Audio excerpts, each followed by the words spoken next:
Most welcome everyone. कैसे हैं आप लोग?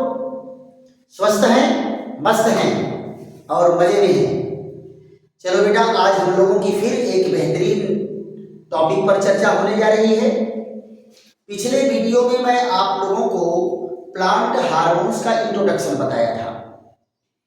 ये बेटा टॉपिक तो हाई स्कूल के लेवल का है, कक्षा 10वीं का है, लेकिन ये हर क्लास के लिए इम्पोर्टेंट है और कंपटीशन के लिए भी इम्पोर्टेंट है। इसलिए इसको क्लास में डिवाइड करके आप नहीं वो करेंगे कि ये 10वीं की चीज़ है तो हम क्यों पढ़ें, क्योंकि नॉलेज की कहीं कोई सीमा नहीं होती और क्लास का कहीं कोई डिवीजन नहीं होता। ये तो अपने लेवल के हिसाब से होता है कि किस क्लास के बच्चों को क्या पढ़ने के लिए दिया जाए। लेकिन कंपटीशन में आपको ये नहीं आएगा कि आप इसको किस क्लास में पढ़े थे, है ना? किसी भी क्लास में पढ़े हो, अगर क्वेश्चन आया है तो आपको जवाब देना है। तो देखो बेटा, प्लांट हार्मोन्स में आज हम लोगों की चर्चा किस पर चलेगी? ऑक्सिन पर, और किस पर चलेगी? जिबरेलिन पर, और किस पर चलेगी? साइटोकाइनिन पर। ये तीन जो है वृद्धि प्रेरक हार्मोन्स हैं, यानी जो प्लांट के ग्रोथ को रेगुलेट करते हैं, इनके विकास को नियंत्रित करते हैं, राइट? तो ऑक्सिन को क्या कहा गया बेटा? पहले पॉइंट यहां देखो, यह सबसे महत्वपूर्ण हार्मोन्स है, यह सबसे अधिक महत्वपूर्ण है, महत्वपूर्ण है। और कहां बनता है बेटा? पौधे के शीर्ष भाग, पौधे के शीर्ष भाग में बनता है। कहां बनेगा? शीर्ष भाग में बनता है। शीर्ष भाग मतलब टॉप पर बनता है, और ये शीर्ष के विकास को प्रेरित करता है, यानी पौधा ऊपर की ओर बढ़ेगा। इसके कारण क्या है? पौधा ऊपर की ओर बढ़ेगा। और क्या करता है? कोशिका के दीर्घीकरण को प्रेरित करता है, कोशिका के दीर्घीकरण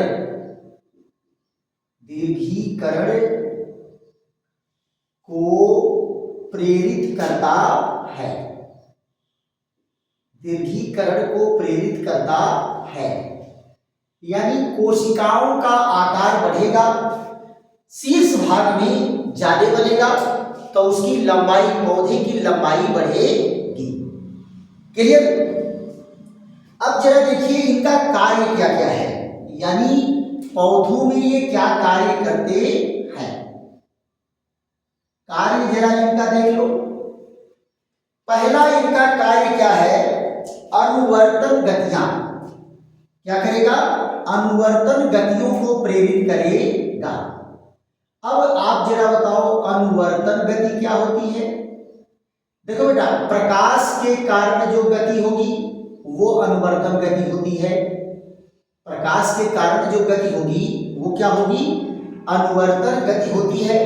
गुरुत्वाकर्षण के कारण जो गति होती है वो अनुवर्तन गति होती है। जल को प्राप्त करने के लिए पौधे का जो भाग जल की ओर भगता है उसको क्या कहेंगे? अनुवर्तन गति कहेंगे। तो यहां अनुवर्तन गतियों में क्या है? प्रकाशानुवर्तन, प्रकाशानुवर्तन व गुरुत्वानुवर्तन, गुरुत्वानुवर्तन गतियों को प्रेरित करेगा, प्रेरित करेगा। अच्छा, आप बेटा देखो, जैसे मान लो बरसात और सात के मौसम में कोई पौधा गिर जाता है, या मान लो गन्ना ही गिर गया, तो गन्ना गिरने के बाद ये गिर गया तो सूर्य का प्रकाश ऊपर से आता है, तो ये सूर्य के प्रकाश की ओर ही मुड़ जाता है। आप देखो बहुत सारी गन्ना को इस तरह से आप देखे होंगे, गन्ना इधर मुड़ जाता है। क्यों बेटा ऐसा होता है? क्योंकि जब पौधा गिरता है तो ऑक्सिन हार्मोन्स यहाँ आ जाता है और इनकी कोशिकाओं को तेजी से बढ़ाने लगता है और इनकी धीमा कर देता है, इसलिए ये इस तरह मुड़ जाता है। क्लियर? तो प्रकाशानुवर्तन को प्रेरित करेगा। फिर उसके बाद क्या बेटा, दूसरा है शीर्ष प्रभाविता।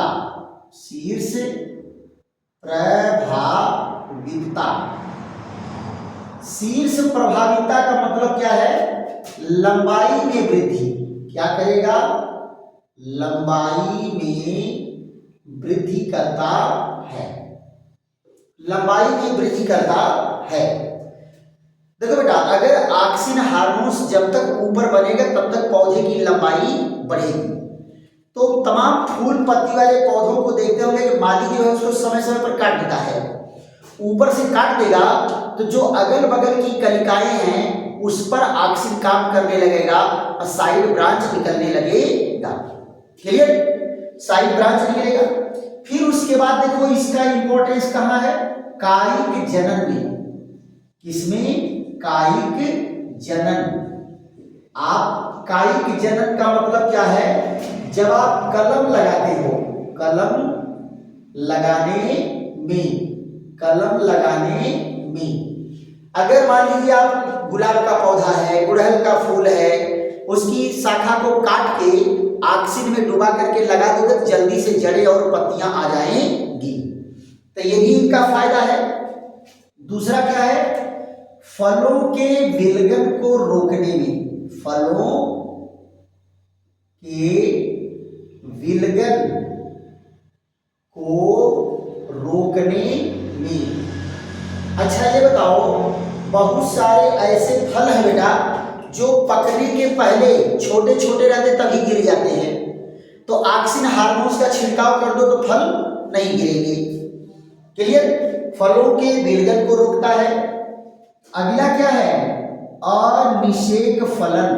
अनिषेक फलन को प्रेरित करता है। अनिषेक फलन को प्रेरित करता है। अब आप जरा देखो, अनिषेक फलन का मतलब क्या होता है कि जब फूलों में निषेचन की क्रिया होगी तो बीज बनेगा, और कुछ ऐसे फल होते हैं जिसमें अगर बीज हो तो बहुत बुरा लगता है, हम चाहते हैं कि उसमें बीज होवे न करे। तो ऐसे फलों को अनिषेक फल बनाने के लिए इसका किया जाता है कि निषेचन नहीं होगा, अब फल बनके तैयार हो जाएंगे। जैसे केला, आप चाहते हो केला में बीज ना हो, अब बिना बीज वाला केला बड़े आनंद से हम लोग खाते हैं।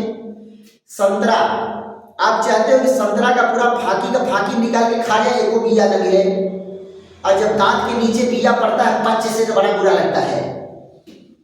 अंगूर, अंगूर को आप चाहते हो बिना बिया वाला मिले, जितना देखो बिना बिया वाला अंगूर है आप खूब दबा के खाते हो, लेकिन अगर वही बिया वाला अंगूर हो, पच्चे पच्चे दांत के नीचे बिया पड़े तो बहुत बुरा लगता है ना। इसलिए जो है बिना बीज वाले फल पसंद आते हैं। तो ऐसे फलों में अनिषेक फलन के लिए इसका यूज किया जाता है। अब यहां देखो, ऊतक व अंगों का निर्माण। ऊतक व अंगों का निर्माण। ऊतक व अंगों का निर्माण। ऊतक व अंगों के निर्माण में ये सहयोग करता है। फिर उसके बाद क्या है, अपतृणनाशी। ये बेटा बड़ा इंपॉर्टेंट है। अपतृणनाशी के रूप में, अपतृणनाशी के रूप में। यहां जरा देखो, अपतृणनाशी का मतलब क्या होता है, जो खरपतवार होते हैं, जो अननेसेसरी अनवांटेड वीड्स जो पैदा हो जाते हैं, घास पत्तियां फसल में, उनको नष्ट करने के लिए इनका छिड़काव कर देंगे तो वो सब नष्ट हो जाएंगे। अब यहां देखो, इनका एग्जाम्पल क्या है, ये ऑक्सिन हार्मोन्स के एग्जाम्पल क्या है। एक तो बेटा इनका एग्जाम्पल क्या है, एंडोल एसिटिक एसिड, एंडोल ब्यूटिरिक एसिड। यहां देखो ये है एंडोल एसिटिक एसिड। एंडोल एसिटिक एसिड तो क्या होता है, ए ए, ये ट्रिपल ए है। इनका सिंबल क्या होगा? ट्रिपल एंडोल, आई से होता है बेटा, एंडोल आई ए ए। दूसरा इसमें क्या होता है? दूसरा इसमें एंडोल ब्यूटरिक एसिड, यहां देखो एंडोल ब्यूटेरिक एसिड। तो ये क्या है? IBA। ये भी जो है ऑक्सिन हार्मोन्स है। एक और ऑक्सिन हार्मोन्स यहां देखो क्या है? एंडोल पाइरिक एसिड। यहां देखो एंडोल पाइरुविक एसिड, इसको क्या कहते हैं? IPA, indole pyruvic acid. और चौथे नंबर पर क्या यहां आएगा? Beta naphthalene acetic acid. Beta naphthalene acetic acid, यहां देखो बीटा नेफ्थलीन एसिटिक एसिड। तो यहां देखिए क्या है? बीटा नेफ्थलीन एसिटिक एसिड है ना, NaA। फिर उसके बाद क्या है बेटा? पांचवें नंबर पर एक और इंपॉर्टेंट है, यहां पर क्या है? 2,4 dichlorophenoxy acetic acid. 2,4 dichlorophenoxy acetic acid. इसको शॉर्ट में क्या कहते हैं? 2,4-D। क्या कहते हैं? 2,4-D। ये जो है ऑक्सीन के इतने रूपों में ये पाए जाते हैं। तो ये क्या है बेटा? ऑक्सीन की चर्चा है। वृद्धि प्रेरक हार्मोन्स क्या है? ऑक्सीन है। फिर उसके बाद चर्चा हमारी आपकी कहां चलेगी? दूसरा हार्मोन्स है जिबरेलिन। इसका फट से स्क्रीनशॉट ले लीजिए, तो फट से स्क्रीनशॉट ले लीजिए। उसके बाद जो है हम जिबरेलिन पर चर्चा करते हैं। जिबरेलिन भी क्या है बेटा? ये वृद्धि प्रेरक हार्मोन्स है। ये पौधों के आकार में वृद्धि करता है। क्या करता है? आकार में। इसका प्रभाव जो है पौधे के प्रत्येक भाग पर पड़ता है, यानी ऊपर लंबाई भी बढ़ाएगा तो ये चौड़ाई भी बढ़ाएगा। और इसकी खोज बेटा कहां से हुई? फार्मोसा से। एक धान के खेत में विशेष प्रकार के कवक लगे हुए थे और उन कवकों के कारण उस धान का विकास थोड़ा तेज था और धान की तुलना में वो ज्यादा हेल्दी था। तो वहां से जो है इसको निकालने वाले कौन वैज्ञानिक हैं? यामुता और हयासी फफूंद से इसको अलग किए थे। क्लियर? तो यहां जरा देखिए, यहां पर क्या कहा गया? दूसरे नंबर पर हम लोगों की चर्चा किस पर चलेगी? जिबरेलिन पर। दूसरा हार्मोन कौन है? जिबरेलिन। जिबरेलिन पर हमारी आपकी चर्चा चलेगी। तो ये देखो बेटा, ये पौधे में कहां पाया जाता है? ये पौधों के कहां? वृद्धि भाग। पौधों के वृद्धि भाग में, पौधों के वृद्धि भाग में कामा बीजों में अंकुरण के समय ये खूब पाया जाएगा। और कहां पाया जाएगा?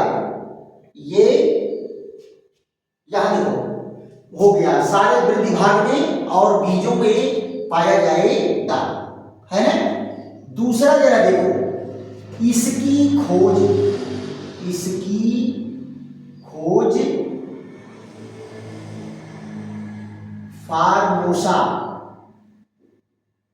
फार्मोसा से धान के खेत में कवक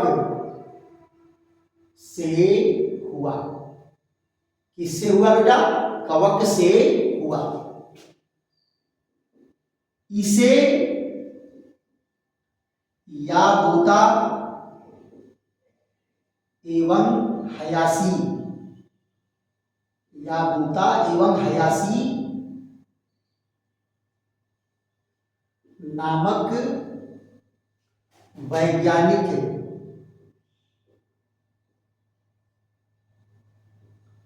पृथक किए। इनको अलग करने वाले वैज्ञानिक कौन है? याबूता और हयासी। इसको जो है धान के खेत में पाए जाने वाले कवक से इनको अलग किए। क्लियर? अब यहां जरा देखिए इसका कार्य क्या है। जिबरेलिन क्या कार्य करता है? जिबरेलिन क्या कार्य करेगा जरा देखो। पहला कार्य क्या है? कोशिका का दीर्घीकरण। क्या करेगा बेटा?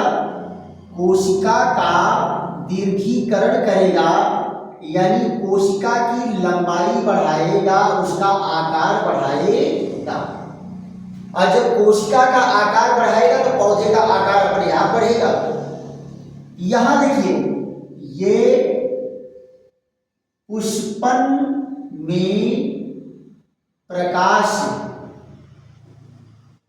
का दीर्घीकरण, प्रकाश का दीर्घीकरण, दीर्घीकरण यानी पुष्प जो है लंबे समय तक पौधों पर लगा रहेगा। अगर इसका प्रभाव है तो लगा रहेगा। तीसरा यहां पर देखो क्या कहा गया है, ये और कौन सा कार्य करता है? देर से आने वाले पुष्प में जल्दी पुष्पन कराता है। यहां देखो देर से आने वाले पुष्प, देर से आने वाले पुष्प में शीघ्र पुष्पन कराता है, शीघ्र पुष्पन कराता है। अगर मान लो कोई पौधा ऐसा है जो देर से फूल आते हैं तो इनका छिड़काव कर देंगे तो फूल जल्दी आ जाएगा। चौथा पॉइंट क्या है? अनिषेक फलन ये भी जो है करता है, यानी इसमें अगर इनका छिड़काव कर देंगे तो बिना निषेचित फल आपको प्राप्त होंगे। पांचवा क्या है? प्रसुप्ति काल, प्रसुप्ति काल को कम करता है, प्रसुप्ति काल को कम करता है।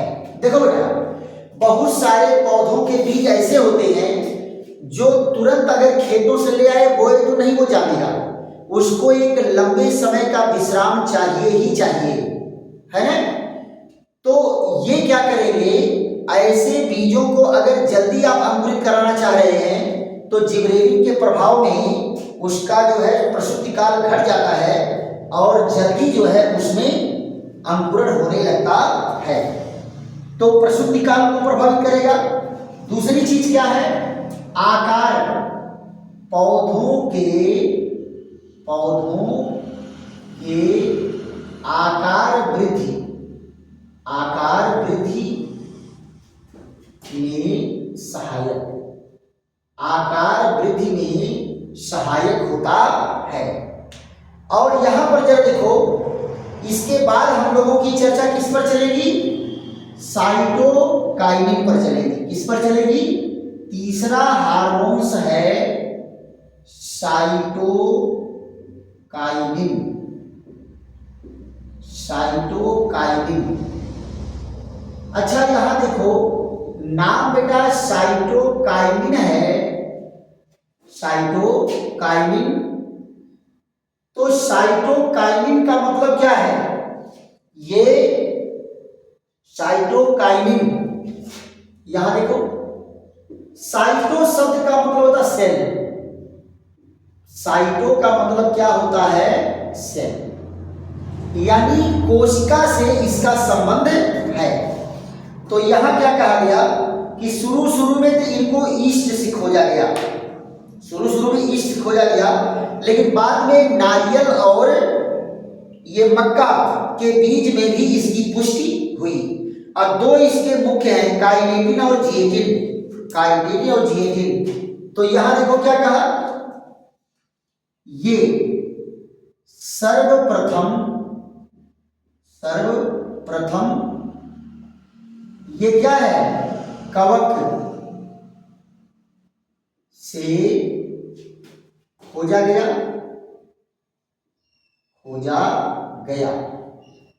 बाद में इसे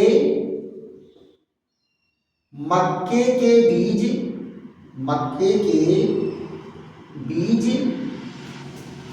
व नारियल बीज में भी पाया गया। नारियल बीज में भी पाया गया। क्लियर। अब यहां पर देखो क्या करेगा, इसके दो मुख्य साइटोकाइनिन,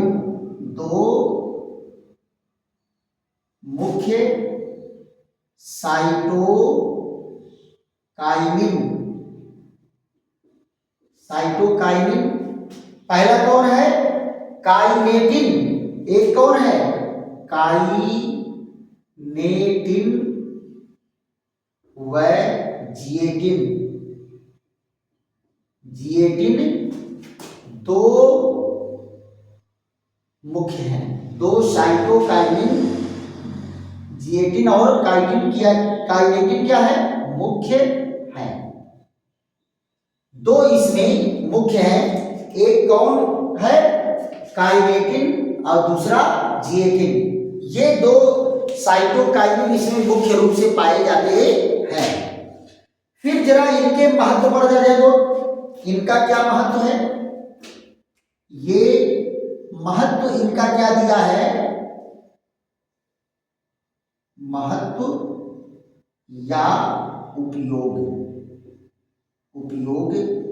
या कार्य, ये कौन सा कार्य करता है, इस पर जरा देखो। पहला क्या करेगा, कोशिका विभाजन को प्रेरित करता है। क्या करेगा, कोशिका विभाजन को प्रेरित करता है। कोशिका विभाजन को प्रेरित करता है, यानी तेजी से कोशिका का विभाजन होगा तो जाहिर सी बात है, कोशिका का विभाजन तेज होगा तो कोशिकाओं की संख्या बढ़ेगी। अब कोशिकाओं की संख्या बढ़ेगी तो पौधे का आकार बढ़ेगा। क्लियर। उसके बाद क्या है, अंग निर्माण, यानी पौधों के विभिन्न अंगों के निर्माण में वह ऊतक निर्माण में भाग लेगा। ऊतक निर्माण में भाग लेता है। क्लियर। पार्श्व कलिकाओं की वृद्धि, यहां देखिए, पार्श्व कलिका की वृद्धि। बेटा पार्श्व क्या होता है, पार्श्व मतलब अगल बगल, ऊपर की कलिकाओं का विकास कर ही रहा है, अगल बगल की कोशिकाओं की कोशिकाओं में वृद्धि तेज कर देगा, जिससे पौधे की मोटाई बढ़ेगी, उसमें ब्रांच ज्यादा निकलेगी और पौधा घना होता जाएगा। और पौधा जितना घना होगा फूल उतने ज्यादा लगेंगे, अब फल उतने ज्यादा आएगा। क्लियर। तो पार्श्व कलिकाओं का विकास करेगा। फिर उसके बाद क्या है, प्रसुप्ति काल को कम करता है। प्रसुप्ति काल को कम करता है। क्लियर। उसके बाद क्या होगा बेटा, ये जीर्णता को रोकता है, यानी ये बीज की प्रसुप्ता अवस्था को अगर कम किया, जल्दी उसमें अंकुरण आएगा, तो ये क्या करता है और काम क्या करेगा, यहां देखिए जीर्णता को रोकता है। जीर्णता को रोकता है, जीर्ण माने क्या होगा भाई, जीर्णता को रोकता है। जीर्णता को रोकता है मतलब पौधे जल्दी सूखेंगे नहीं, बहुत लंबे समय तक हरे भरे रहेंगे, यानी पौधा बुढ़ाई नहीं करेगा, हरदम जवान रहेगा, है ना।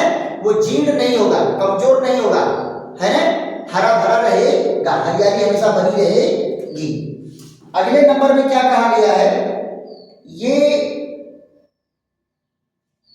बहुत इंपॉर्टेंट नहीं है, जानेंगे, इतना इंपॉर्टेंट है। तो ये क्या है, साइटोकाइनिन, जिबरेलिन और ऑक्सिन का प्लांट में क्या इंपॉर्टेंस है, इस पर हमारी आपकी चर्चा हुई। अगर बेटा वीडियो अच्छा लग रहा है तो खूब लाइक करो, शेयर करो, सब्सक्राइब करो, दोस्तों मित्रों को भी बताओ कि बहुत ही बेहतरीन क्लास चल रहा है, चलो खूब जम के देखते हैं। चलिए फिर ऐसे ही बेहतरीन वीडियो के साथ हमारी आपकी फिर मुलाकात होगी, तब तक के लिए विश्राम। थैंक यू, धन्यवाद।